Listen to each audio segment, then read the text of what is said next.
Hello, Scorpio, and welcome to your 2026 New Year preview.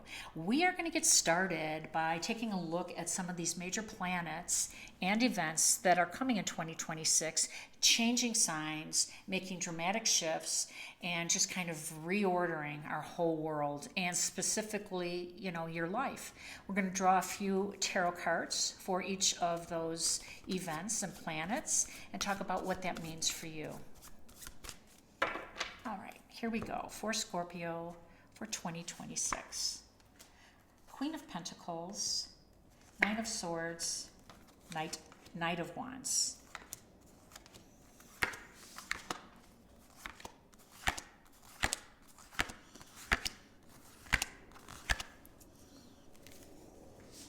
All right.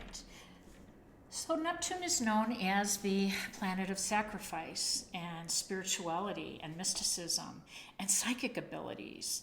And it's a creative and karmic energy as well, being the native 12th house ruler.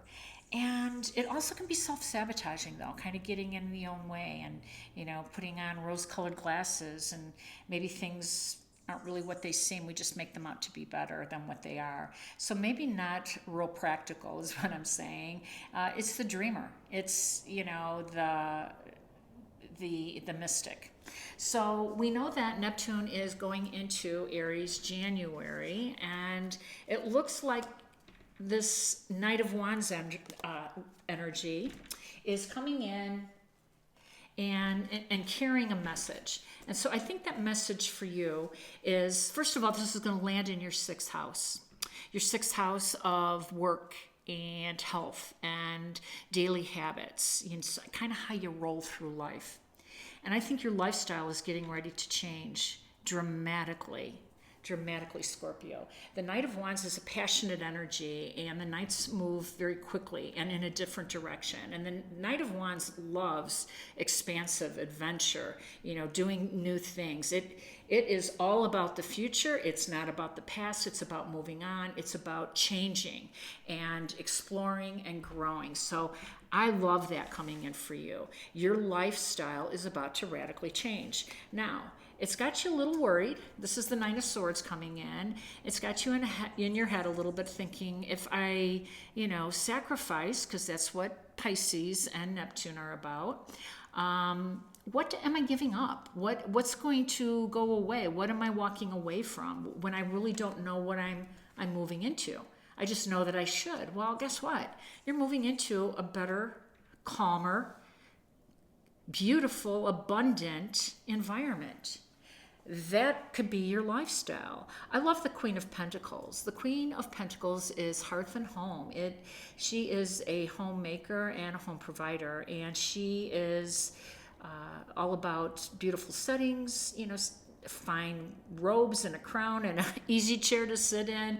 She has the means to create the life that she desires. And Neptune is saying, this is your chance. This is your chance, Scorpio. Dream big. You can manifest the life that you want. You don't have to stay put and worried, You've got some beautiful energy daring you to move forward and to take a chance. And with Neptune in this placement for you, this is the time to do it. All right, now Saturn is going to be joining Neptune in Aries, and Saturn is about truth. It is the Lord of Karma, and he is a taskmaster. Let's see his lessons. Well, there it is. This is the truth card for sure. I mean, this is a spiritual awakening card. It's the judgment card, but it is an invitation, right, to ascend to a higher level, to begin again on a new journey. And the only way you're doing that is if you are truthful. If you release the karma, if you put an end to some of the old energies and purge some of the connections that no longer serve you. So I love that came together for you. And guess who's here to help that? Just in case you need a little extra help purging and severing connections and getting rid of your karma. Oh my gosh, Queen of Swords is here. And by the way, Saturn, puts up boundaries. It just doesn't say you need to move away from this. It's time to move on. He is the Lord of boundaries too. And I love it that the Queen of Swords showed up, because nobody messes with the Queen of Swords. She, people do not take advantage of her because she has very strong boundaries. She teaches people how to treat her. So the message to you and the test for you, Scorpio, is you're very compassionate and you're very open and sensitive, as our water signs are. And your job is to be a little bit more discerning. The Queen of Swords says it is time to put up the boundaries. She's working with Saturn here. And the spiritual awakening card, Judgment's working with, Saturn here. It's a reckoning card. We're going to look at the truth, and you're not going to escape it. This Queen is working with you, and she will help get rid of some of that stuff, right? Now, the High Priestess shows up, and this is your energy totally. The High Priestess is a very intuitive card, as you are. And she brings the magic, because the High Priestess, a lot like Neptune, right? Because Neptune is a water sign.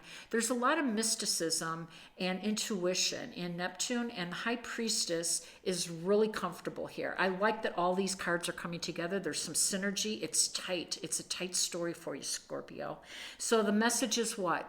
For you to lean into your intuition and to trust it. Sometimes we have a habit of saying, why didn't I pay attention to that? Well, I didn't think it was important. Pay attention to every nudge that comes along. These major, once-in-a-lifetime happenings. And by the way, in February 20th, these two are getting together and causing a conjunction. And this is supposed to be once-in-a-lifetime major event, planetary event. This cosmos is getting ready to change the whole order of our world, and that means your life too. So whatever nudges you're picking up on and you're seeing, don't dismiss any of them. We never should, but we shouldn't, certainly now. Let's see what Uranus is saying. So we know that when we come into this new year, Uranus is retrograde in Taurus, and then moving on to Gemini. Okay, we've got Three of Cups, the Death card. Oh my gosh, and the Hangman. Listen, the Hangman has come out a lot, and I like that because this is Neptune's card.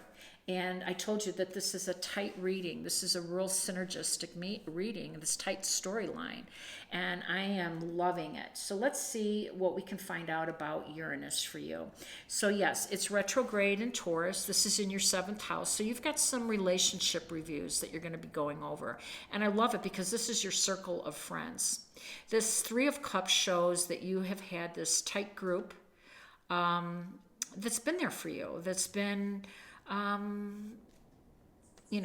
supporting you, celebrating you and stuff. And it looks like one of those might be coming to an end because the Death card represents death and rebirth. It talks about an ending, closing something out. And for you, in this particular area of your relationship, it is going to look at one of those people in your circle.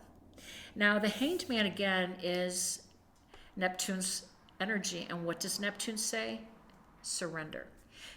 So these are not bartering chips. These are not, times to bargain. These are times to listen, to watch, and to adapt and go with the flow of things. Listen to the intuition. So when these cards show up and saying, yes, it's the ending of something in the social circle for you, in your relationships, there's an ending something. It's time to surrender it. It's time to end it. I mean, there's no other card that's saying anything different. No other energies coming in for you, okay? So now Uranus is going to be moving into your 8th house of intimate connections and other people's money. So what I just said about the 7th house for the first 6 months applies to the last 6 months. You need to surrender something to end something in this circle or in this close relationship, shared resources, debt, loans, whatever that is for you. This is the time to make those changes. And again, if we don't, the universe comes in, and Saturn definitely does, create, things and makes us face our consequences by creating things in our environment that become challenging and defeating, because they're all here for our success. Believe that. Okay, so now we're going to move on to the north and south node. And they work together on an axis, and we know that it's in Pisces right now, another connection to Neptune. And Pisces is about universal love and compassion and empathy, the higher vibration. That's what the north node is, our life purpose. So we're supposed to learn things from each of the signs when it visits. And of course, we're supposed to learn what to move away from when the south node visits us in our signs and our lower vibrations. It's our life's debts, our lower vibrations. And so we know that this is going on in Aquarius and Leo, and this is going to affect your fourth house of family, home, and your domestic life. And it's going to be in your south node of public status, your career, your job. Let's see what that means for you. All right, so we have the Page of Cups, Eight of Pentacles, and the Seven of Swords. And for the South Node, and again, these two work together. Sometimes these cards are reflecting the South Node, and sometimes these are going to reflect the North Node because it's on an axis. The Lovers, nice. Justice, perfect, and the Knight of Swords. So let's look at this. So we're meant to walk away. This is a life debt. This is theft. This is distrust. This is a lower vibration. Someone helping themselves, and not supportive of your life, maybe taking advantage of some kindness and generosity. We want to move away from that. Your life purpose is building your skill, moving into your career, and that's what you're doing here with the Eight of Pentacles. And by the way, the Page of Cups is getting ready to introduce this new job or this new opportunity. And for some of you, very creative, you've got a side hustle and you're going to start to see some progress. Eight of Pentacles is progress. So if you've been working on something, keep working on it, because your life purpose is going to take off with the help of the North Node and this beautiful introduction or information. I love pages because they're new energy coming in. And again, everything's new. We're turning the page. It's a new order. So then we have the Lovers. And since we were working on our relationships, we're looking at the Lovers. And I like that. I like that. You can be moving toward that. You are not going to believe it, but the Justice card is karmic justice. And that's what this whole journey is with the North and South Node. It's putting wrongs right, When you release the things that are not meant for you and open up space, these beautiful new connections come in, and that's how karma works. Saturn, the Lord of Karma. You are on your way, and you can't wait to get there with the Knight of Swords. This is very spirited and fast-moving energy. And by the way, things are going to speed up extremely fast in 2026. Okay, so I'm going to pull one more card for the ending, and this is going to represent Pluto. Pluto's not out here right now because he's not changing signs. He's already in Aquarius. But I want to see what the energy is. All right, round and round. You know what that sounds like to me? It sounds like karma. All right, Libra. You've got some work to do. It's in your 9th house. Oh, I'm sorry. We're looking at Pluto. My apologies. We have some work to do, and we have no interest in going round and round again or digging up anything karmic in our house of home and family. You have some work to do. There's some purging that needs to be done, some archaeological digs. And listen, the 4th house is a very emotional house, and Pluto brings the heat. So you've got a long time to put things right. I hope this resonates. If it has, please like, share, and subscribe. I am wishing you all balance, peace, and harmony. Happy New Year, and I apologize about the sun coming in, but that's a good omen. Bye now.